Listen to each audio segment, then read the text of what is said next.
مساكم الله بالخير جميع. معاكم سالم بن طلاع التيسي. قبل أيام سيرت لي على ديوان وذكروا قبيلة الجوارين، ونط واحد سفيه وما عنده أصل وقال إن أصلنا ردي، ورديت عليه وحشمة الراعي الديوان والجالسين معه مسكت نفسي عنه وكتبت في قصيدة له ولمثاله. بديت بسم الله الرحمن الرحيم، وهذا أول الغيث وافهم يا فهيمي. أنا معرب الجد والخال والعمامي، جوراني من نسل وايل وشمرهم عمامي. أنا تيسي من ممشاي يميل عقالي، أنا تيسي من ممشاي يميل عقالي. وأنا دريس ندرس الحرب بالحيل والمالي، وأنا دريس ندرس الحرب بالحيل والمالي. وأنا محمد نحمد الله لابتي عزوة لعيالي، وأنا محمد نحمد الله لابتي عزوة لعيالي. وأنا نبهان عمود البيت وعصابة راسي، وأنا نبهان عمود البيت وعصابة راسي.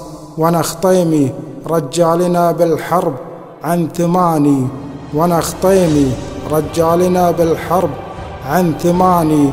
وأنا عبابسي طير حر من نسل جرناسي، وأنا عبابسي طير حر من نسل جرناسي. وأنا رفيعات رفعنا الراس يوم حرب الصريفي. مجايسة مجايسة لانتخيت تجيك جيوش تزحف زحافي، مجايسة لانتخيت تجيك جيوش تزحف زحافي. هذه بني عمي اسود وذيابه وجرناسي، وانتم ساسكم مثل العطشان يشوف السرابي. لا لك ساس وجذورك ما لها ساسي. أنا أصلي ردي والله لقولها وما أستحي. أنت الردي يا ابن الردي وجدك ردي. حنا خذينا من شيوخ وفي الريس ورجالي، وانت الردي يا ابن الردي وجدك ردي. حنا عطينا شمر ومطير وعجمان وظفيري، وانت الردي يا ابن الردي وجدك ردي. حنا حاربنا مع شيوخ وقبايل وهذا تاريخي، وانتم مثل النعامة مطمنين الراسي.